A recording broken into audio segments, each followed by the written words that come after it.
There's a little-known part of Hollywood that most people are not aware of, known as the Audience Test Preview. The book, Audienceology, reveals this for the first time. Our podcast series, Don't Kill the Messenger, brings this book to life, taking a peek behind the curtain. And now, join author and entertainment research expert, Kevin Goetz.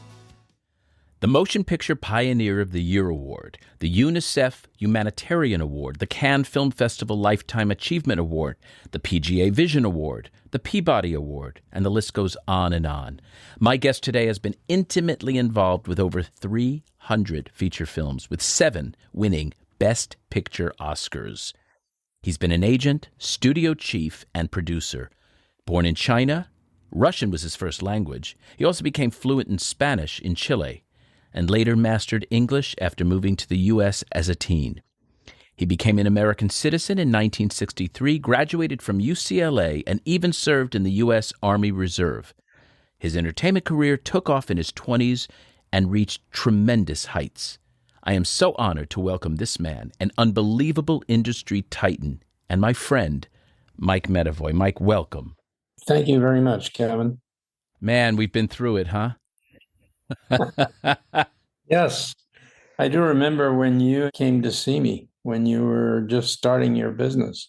Well, here's the thing. You and I have known each other for nearly 40 years. I can't believe how many of the movies I've worked on with you and the incredible support that you've given these movies. I'm going to cut right to the chase. What is your superpower? What do you see as Mike Medavoy's genius? I never considered myself to be a genius. I think what's true about all of us, I think, is that we know what we like. We know what we don't like. I love the idea of seeing something fresh and different, well made, that engages me. You have an incredible eye, nose, ear for talent. You started as an agent. You were Steven Spielberg's first agent, and so many greats in our business. What did you see in Steven Spielberg that prompted you to say, I want to represent this guy? The truth of the matter is that timing is everything, right? And it's the right time at the right place. At the time that I became Steven's agent, he was just coming up and working hard, and he was doing the kind of thing that a young guy should do. He'd go to Universal. He'd work with the sound guy that was there. I think Silver was his last name. He became friends with the high mucky mucks at Universal. And he got his craft better and better and became better and better. And that's what got him going. Can we go back to your roots as a boy? Your family emigrated to China, or were you born in China? I was born in Shanghai. My father was born in the Ukraine, although at the time, I guess it was part of Russia, so he's Russian. My mother was born in Manchuria in Harbin. So we came from all over the East. And my dad wound up in Shanghai in 1926. His father got a letter from his sister. She had gotten to Shanghai and wrote him a letter and said, I think it's okay if you come to Shanghai because they're good to the Jews here, and bring my children with you. And he did. You were obviously not born in the 30s. I didn't come around till 41. Yeah, I was going to say, right, but it was during the war, so they got out. And had they not, we might not be having this discussion today. Yes, they were lucky enough to go to Shanghai, which was an open city at the time, and a very interesting city. Did you get your education in an American school? I went to the Shanghai Jewish Public School.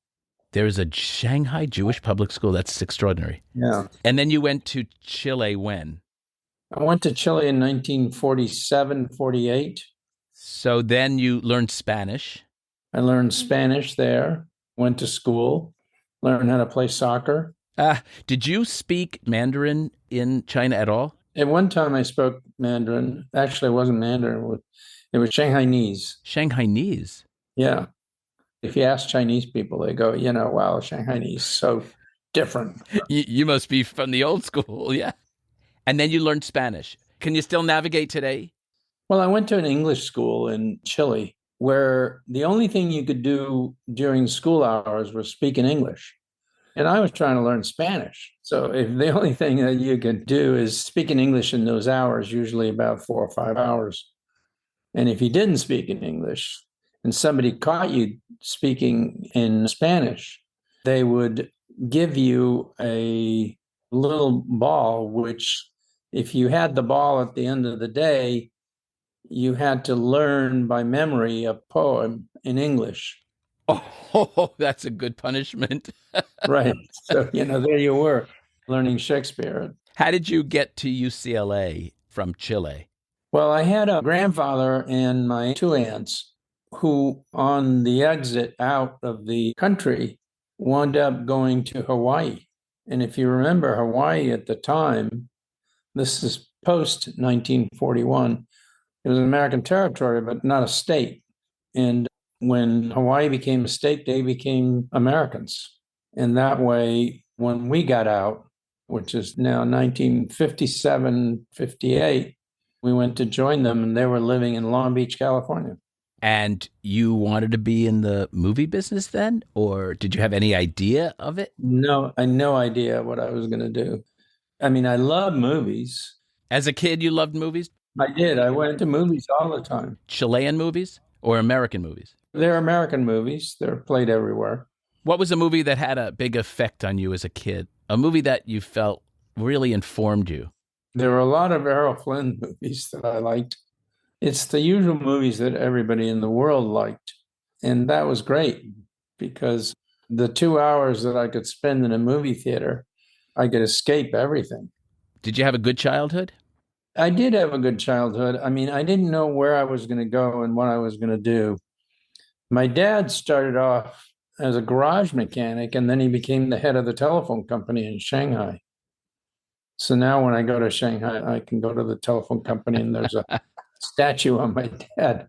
Really? Yeah. I mean, I have one at home here. It was Russian Jews on the run. What was the first moment where you realized, I want to get into the business? You became a citizen, I know, in 63, I believe, right? Yes, I did. And I became a camp director in Brentwood at the Brentwood School. And I had been a camp director in Chile too, working in an international camp where everybody spoke different languages, including English, obviously. And it was kind of interesting because the camp in Chile was run by an American. And the American was an extraordinary human being. And he probably did change my life, as the people in the camp. But he himself also came to America later on and taught at UCLA when I was going there, taught in the English department. And I was approached at a camp here by a guy who said, "Hey, would you be interested in being in the movie business?" I said, "Why not? Of course." So I went over to Universal, met with Al Dorskin, who was running the plant. And he said, "Hey, are you interested in the film business?" I said, "Yes, I am." Who wouldn't, right? At that point. Yeah, a bit of a loaded question. And he said, "Well, what can you do?" I said, "Well, I speak several languages. I'm a graduate of UCLA. I graduated with honors. What'd you major in? History and political science." Mm-hmm. And he said, "Well, go up and meet the international guys." So I did, and they didn't have a job. And so I said, "Well, in that case, I'll take any job. Just give me a job and I'll start here." And I went into the mailroom, and there I was in the mailroom at Universal Studios, 1964. And everybody in the mailroom became friends. So there's Walter Hill and John Badham. Oh, Lord. I love it. There were a whole bunch of us. And we all had careers, became friends. The only guy that didn't have anything going was the guy who ran the mailroom, who was basically, that was his job. Yeah, he was happy with that. Right. The rest of us were all trying to get out. How'd you get to the agency? Well, I got an offer from somebody as a casting director. I used to be approached by agents all the time, and I was working for Jack Webb at the time and Bob Hope, both. I was on the Chrysler Hour. And this guy, Bill Robinson, came up to me and said, "Hey, you interested in being in the agency business? I think you make a good agent." And I said, "Yeah, would like it." So I went to see Jack Webb to tell him that I wanted to leave and go in the agency business. "Oh, God, don't do that." He said, "That's a terrible idea." I said, "Well, no, I really want to do it." So he said, "Well, I'm going to set up a meeting for you to meet Lou Wasserman, and you can talk to him. Maybe he can find you another job."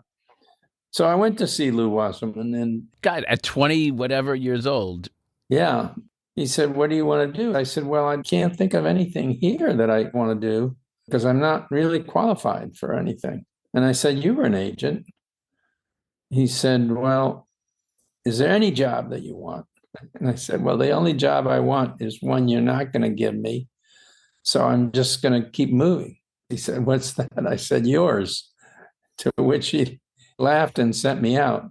And I went to work for Bill Robinson first. And one of the things I learned rather rapidly was make friends. And I did. Pretty soon I had a bunch of friends. Friends who you're still friends with today. Yeah, or they've passed on. But I was with Robinson for almost 2 years. Carol Burnett was his big client and a wonderful person. And I made a lot of friends in the industry. I don't know what it is that made it easier for me to do that. But I made a list, actually, on a yellow pad on all the people that I wanted to meet. And I did. Who was on that list? Oh, my God, who wasn't on the list? I got to meet Billy Wilder. I got to meet Willie Wyler. John Ford? John Ford is one of the few that I didn't meet. Was it mostly directors? Was it producers? Was it stars? It was directors and personalities. Yeah, the first thing that you get attracted to in the business, I think, is personalities, right? Actors, because you see them on the screen and they're usually larger than life. Who were you starstruck with? Well, at the time, Paul Newman and Steve McQueen and Wow, yeah, huge heavy hitters. Redford. I mean, all of those people became friends. Barbara Streisand, you have had a lifelong friendship with, right? Yeah, I've been very lucky because I've made a lot of friends, and they're usually real friends as opposed to, "Hey, I need something from you and you need something from me." I understand that. I think you and I share this as men, which is my relationships are deeper than just the opportunistic kind of thing. Yeah. So I respect that about you. You started like Arnold Schwarzenegger's career, really, Sylvester Stallone's career, Jim Cameron's career. As an interviewer, to have someone of your stature, Mike, and I know it makes you maybe a little uncomfortable with all the accolades I give, but truly, it's like, where do you focus on? The number of movies, the successes you've had. Let me pick one. Tell us about Rocky, for example.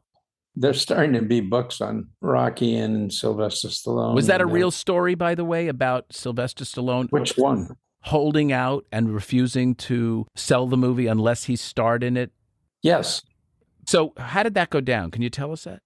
Well, I read the script on my way to New York, and Bob and Irwin had an exclusive deal at United Artists. Bob Chardoff and Irwin Winkler. Yeah. Yeah. At the time, they were shooting a movie for us, which we had high hopes for, and that Marty Scorsese directed, called New York, New York. We had high hopes for that movie. We thought that was going to be a great movie. And so it was fairly easy to cross the profits of that movie, which we thought we would do, against what we thought were going to be the losses on Rocky. And of course, it turned out to be the other way around. And that's essentially the way it went down. It's hard when you take things personal in this business because there's so many things that play a part in it. The news that I think, as I look back, actually, is the number of people that I started in the business. I gave them their first jobs. That's the part that I like. I mean, that makes me feel good. I mean, they come up to me and say, "Hey, you got me started," or, "I met you so-and-so." It's great if you can do that because they have the same enthusiasm you had or have for what you do. Now, the business is changing decidedly right now. The movies aren't what they used to be. Can you unpack that? How are they not what they used to be? I mean, you used to go to the movies. Millions of people went to the movies. Now people are watching most of the stuff on television. And that's a smaller screen, obviously. But everything's changing. Our lives are changing in front of us, especially now. Have movies gotten better in quality or worse, or have basically stayed the same? Better or worse is usually a matter of personal feelings, personal. Well, I want to get your perspective. When there's so much that's being thrown out there, the truth of the matter is that the majority of it is going to be mediocre. Very true. How did you make your transition from agent to your first job at a studio? Your first job at a studio was? Very lucky. I was at United Artists. And you came in as a senior VP, I think, right? Yeah, senior VP in charge of production at UA here in California. Who hired you for that job? Eric Pleskow. Who you would then go on to form Orion with as one of the partners. That's right. So Eric hires you, and what was your first big movie? One Flew Over the Cuckoo's Nest. Oh, that little movie. It all kind of became really kind of interesting because it went from Cuckoo's Nest to Rocky and Annie Hall came in succession. Didn't you win 3 back-to-back Oscars? Yeah, those are the 3. I mean, who's done that?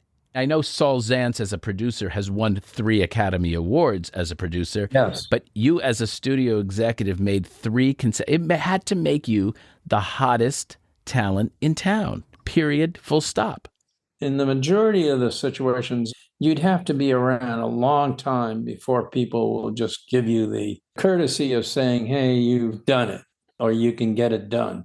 And the truth of the matter is that I think I'm at that point now when people are much nicer to me than they used to be.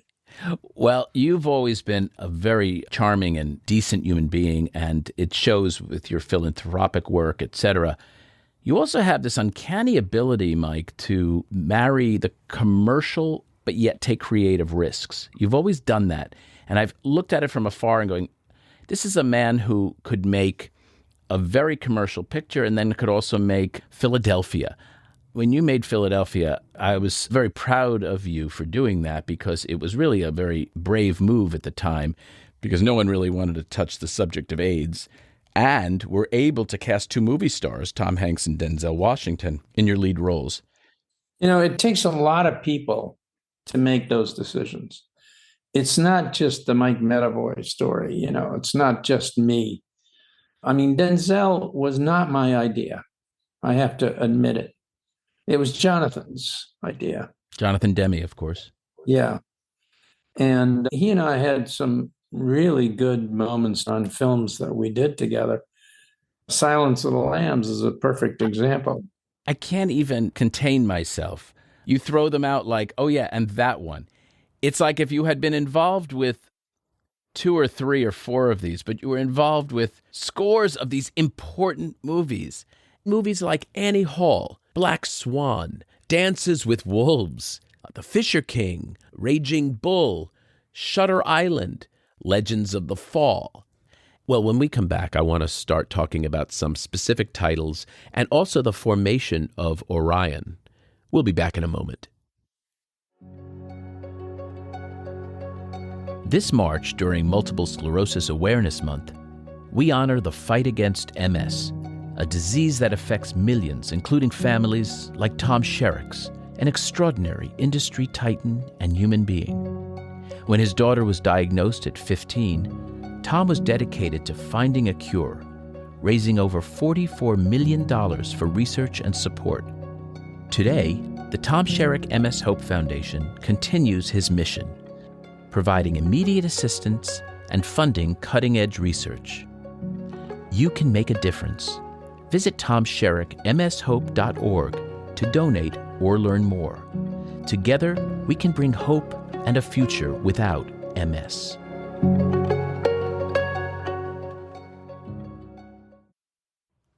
We're back with the incomparable Mike Medavoy. Mike, starting Orion was a pretty big deal. There were, I believe, 4 partners, right? There was actually 5 when we started because Bob Benjamin passed away. Ah, And Arthur Krim? So it was Arthur Grimm, Bob Benjamin, Eric Blascow, Bill Bernstein, and myself. Bill Bernstein, who went to Paramount, ultimately. Yes. One of the nicest guys. Yeah, very sweet. Really good guy.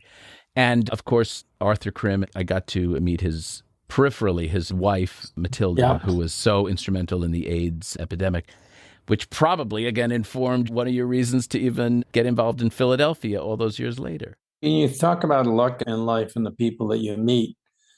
Meeting Arthur was one of the luckiest moments for me. I mean, it was Eric and Arthur. But Arthur, if you think back to Arthur buying United Artists in 1950, and then, by the way, winning the Academy Award for Around the World in 80 Days, I think it was, immediately thereafter. You think about that company, the way it started with, a bunch of actors, Charlie Chaplin. Mary Pickford. Douglas Fairbanks, I think, right? Yeah, Doug Fairbanks. So how did it happen? Exactly. But you made Orion happen, and you were the creative force behind it. And that's when I really met you, because that was about 30 some odd years ago. I don't like to think of myself as being the only one that made it work. I was thinking last night, actually, because I went to something. All the movies that I didn't do, either because Bob and Eric didn't want to do it, or the ones that I did that turned out to be really good. But the ones that I wanted to do that turned out to be really great that I should have done. I mean, I developed some movies that I should have made that I didn't make. Can you think of one? One is Pulp Fiction. You thought it was too violent, didn't you? Well, I had just come back from Washington where I was told that I was doing too many violent movies. Who told you that? I can't tell you. What year was it? Well, it was in the Clinton years. Well, it wouldn't have been Bill. You and Bill have a very good relationship. Bill wouldn't have said that. Well, he didn't say that to me. That's why I mentioned his name, because otherwise it would have been him. But there was a period of people feeling as though we were going all out. There are a lot of movies. The movie that Jane Fonda did with her dad, I should have done that one. On Golden Pond? Yeah. Why didn't you? It's one of my favorite movies of all time. I know. I mean, Was Mark Rydell attached then? Yes. Why didn't you do that one? That was probably why I didn't do it, because I didn't think Mark was that talented. But I was wrong. I've been wrong a number of times. Network was a movie that you almost didn't get made, correct? Network was funny. You passed on it initially, didn't you? We passed on it, then we split it with MGM. What made you get back involved with it? I remember sitting down with the writer-director, Patty Chayefsky, when he told me that he wanted Sidney Lumet to direct it. And I said, Sidney Lumet, he doesn't have a funny bone in his body. What's the last Sidney Lumet comedy you've seen? He said, well, I think he can be funny. I've talked to him. And I said, my last memory of Sidney Lumet's movies is Pawnbroker, where he takes a nail and sticks it in his hand. I said, I mean, if you think that's funny, then you and I disagree. But everybody wanted to do it, and we did it. And I'm obviously very proud of having been a part of it. It's so funny. You all saw it as a comedy. Well, he did. A parody, right? Yeah. But man, it holds up.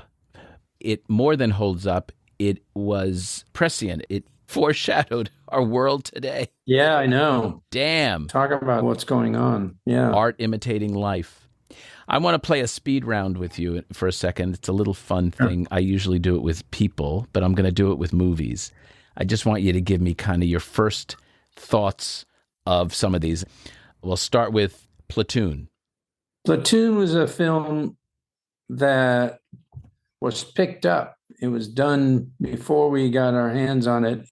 I think our foreign guy saw it first and then showed it to us. And when I went to see the film, it was at the Culver City lot. I was just blown away by it. I had done a film with Oliver, which was, I would say, somewhere between mediocre and good. But I've been in the Army, but I was not sent to Vietnam. I was sent to Korea. Let me give you another. Terminator. Terminator had its own story, and the stories just keep changing depending on who you ask. I think his wife probably has the best version of the story. Gail Ann Hurd. Yeah. She basically tells it the way it is. We were on the phone. We were talking about casting, and we were throwing names out. And I threw a name out that they both thought I was crazy, and they were right. It was O.J. Simpson. And I threw the name out, and they both shot me down immediately, at which point it was pretty clear that they were right. And I suggested Schwarzenegger. And they said, well, that's a better idea. And then I set up a meeting with Arnold and them. Arnold lives about 4 houses down from me. And it worked. Arnold is very special. He's very, very smart.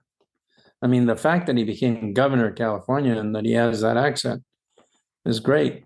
Look at me, I'm born in China, don't have an accent. Oh, and started with Russia, no less. Yeah. So are you still friends with Arnold? Very much so, yeah. He's wonderful. You know, his son, Patrick, is on this show, White Lotus. Yeah, and I hear he's great in it. I haven't seen it yet. He's so good at it. Next movie, Amadeus. Yeah, that's Milos Forman. If I said, hey, what are the best movies that you can remember being a part of? I would say that one. Tell us why. It's off kilter. It's not what you think it's going to be. I mean, the guy who plays Amadeus, who I knew from another movie that we had done. Tom Hulce. Yeah, Tom Hulce. That's a genius that really comes up with that idea. How about F. Murray Abraham as Salieri? I mean, come on, Mike. Well, F. Murray Abraham, I knew he'd done some plays in L.A. at the theater. Consummate actor. Yeah. But everybody said they were doing the movie is that he acted not like F. Murray Abraham, but he acted like Salieri at all times. Well, a lot of the great actors have. Yeah. Or do. One Flew Over the Cuckoo's Nest. That's also a long story because I was running the motion picture department at IFA, which was an agency. It was like the second largest agency after the Morris office. At the time, CAA didn't exist. And I went to see Kirk, not wanting to see Kirk, because I didn't want to represent Kirk, which was pretty stupid of me. But he called me to tell me that he wasn't going to go with me, but that I could represent this play that he had done off Broadway. And I thought, well, thanks a lot. I'm never going to be able to make that work. It turned out, if I looked at the 326 movies that are a part of the panoply of films, that's probably up there as one of the best, if not the best movie. I got to be rather good friends with Louise Fletcher. Yeah, who's great. How did you cast her? Well, Milos cast her. She was doing television, right? Yeah. She was married to Jerry. Yeah, Jerry Bick. How's that for one that I pulled out of whatever ear? Did I prompt you by saying Jerry first? Yeah, Wait, absolutely. you moved to TriStar to run TriStar. Yeah, I think I worked on every one of your pictures there. Sleepless in Seattle. yeah. I was being prepped as I was coming in. It's one of your biggest grossing movies, isn't it? Well, I don't know. As you get older and the time goes by, obviously movies will have a higher budget and a higher return. That's fair. It was a really good movie, and I don't think Tom Hanks was expected to do that. The director, Nora, everybody loved Nora, but she had done a movie at Fox that did not work. And I asked her to come in and rewrite it, and then I figured if I saw what she'd written, that would tell me whether she could direct it or not. And she did a great job on the script and therefore the movie. How about Apocalypse Now? By the way, Apocalypse Now is the first movie NRG tested. Oh, really? Well, that also has a long story, like a lot of these long stories. What's your strongest memory about Apocalypse Now? Well, there are a couple of really strong moments. One was I got there the day that Martin Sheen got a heart attack. Wow. John Milius was also a client of mine and one of my first clients. If you think about it, It was Milius and Spielberg. Coppola. Coppola actually wrote a script on Patton. Oh, That's when I first knew about him. He was great. I still write back and forth to him now, and he's working away. how was the movie that when he brought Apocalypse Now, did he bring it to you? Did you seek it out? No, I went to see him with Arthur and Eric in San Francisco, and everybody had read the script and we all liked it and we wanted to do it. Just as that was going on, we were having our problems with Jack Beckett in Transamerica. Nevertheless, he had already sold part of the foreign, so there was less to chase in terms of numbers. And of course, that movie went way over budget, but it can happen. It's a seminal picture. Yeah, amazing. When you look at the war movies that I was involved with, Platoon came via somebody else. We put it on the screen, did very well. Thin Red Line. Thin Red Line. Wow. Yeah. Apocalypse. I wanted to ask you about Marlon Brando, because Marlon Brando and you had a very, very close relationship. He was not particularly very public as a figure in this second part of his life, but he trusted you in a way that you became one of the executors of his estate. Tell me about him. I think I was very surprised when he asked me to become his executor. Really? Yeah. It was in the middle of a conversation that had something to do with something completely different, but I guess he trusted that I would take care of his kids. Now, he had 2 kids that died early, and it's kind of strange, right? Mike Medavoy is Marlon Brando's executor. Not when you think about all your relationships, it isn't. Yeah, maybe. But you've done very good by him in terms of the integrity that you've shown. I didn't get to go to his island when I went to Tahiti, but they're now developing it? Well, it's developed, and it's great. It's maybe one of the most beautiful spots in the world. I mean, an ex-president's been there, a number of other people. It has a great following. It's a great place to be if you really need to get away, and it's Fantasy Island. Among many things you've done in your life, you've also written a couple of books. Yeah.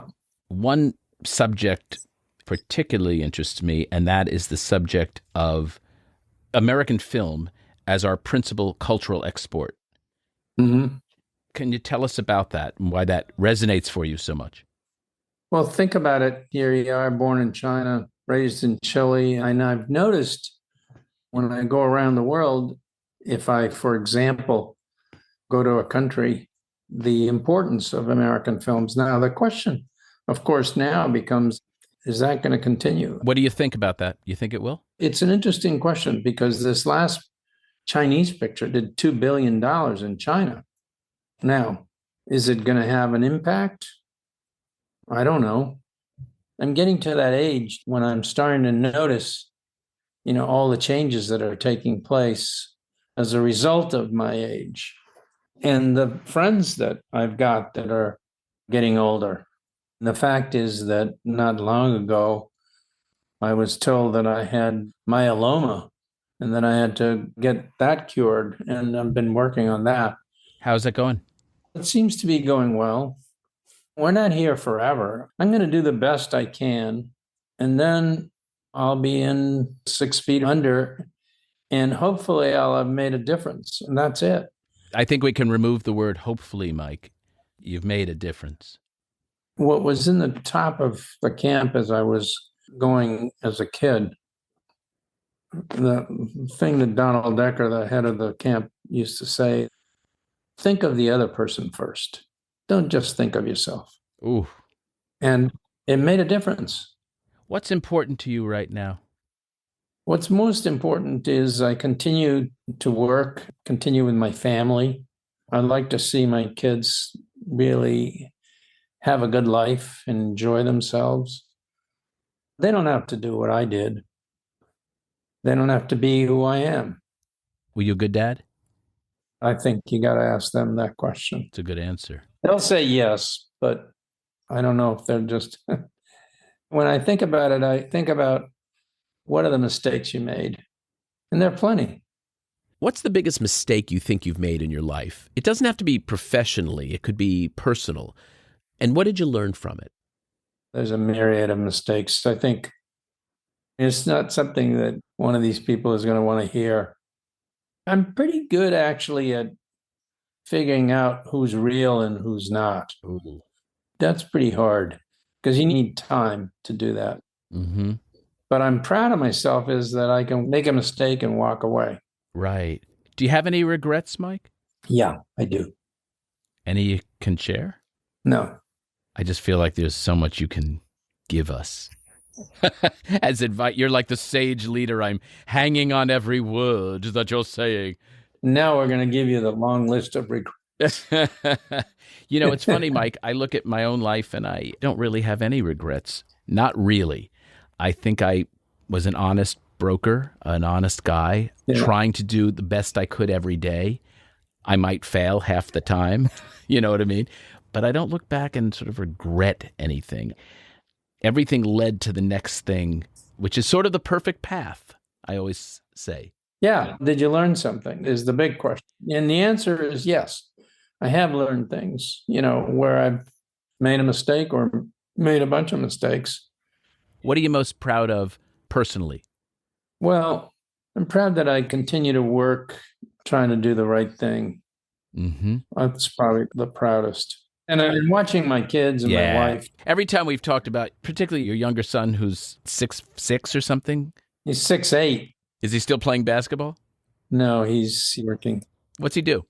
He's working making films up in Canada. Oh, marvelous. And I know your other son, Brian, is he still a manager? Yeah, he is. He's a terrific human. Mike, I'm trying to wrap this up because I know you have a heart out, but there's about a million other questions I want to ask you. I don't ever ask this because it's a generic question, or it could come off as a generic question, but there is an entire new generation of emerging filmmakers. I know you were a founding member of Sundance. Why was that important to you to create? Bob was really the creator of it. Robert Redford. But you were a founder. Why was that important to you? The way he explained it made a lot of sense. I mean, he used to have meetings up there with writers and directors, and they would inform each other of things that they were doing. It was quite different. I think Sidney Pollack was part of that group, but I was one of the founders of FilmX, which became the American Cinematheque. Of which you were on the board, and I just joined the board about 2 months ago. Yeah, it's good. It's amazing what's happened there, right? And there is an example of doing something good. Netflix made American Cinematheque into a real working group. And I think the guys that are a part of it are really doing a great job. A great job. I just had lunch with Sandy Kleiman, of course, Rick Nacita, who's been a guest on the podcast, and a special call out to Ken Scherer, who runs our organization. So the question I was going to ask you before we got derailed a little on Sundance is, what do you say to the next generation of filmmaker, she or he, coming up in the world? What would be the strongest and most important lesson that you could offer? You should take a look at The Story of Film. Watch it. It's on Amazon. The Story of Film. Yeah, I had nothing to do with it. I just saw it, and I wish I'd seen it before I started in the business. All right. Look at The Story of Film, and you'll walk away with a lot of gems. Mike, I can only say that on behalf of our listeners, on behalf of so many people who've worked with you, we're grateful to you, man. We're grateful for your contributions to the movie business, but I'm grateful to you also as a friend and someone that I've gotten to know over the last decade or so, and you're one of my heroes in this business. Thank you. Well, it's mutual. I'm glad that I'm doing this. Hopefully, people will learn a little bit more about all of us and the business and appreciate it. And you and I will continue to have our friendship. Thanks, Mike. Take care. Bye, everybody. To our listeners, I hope you enjoyed our interview today. I encourage you to watch many of the films discussed.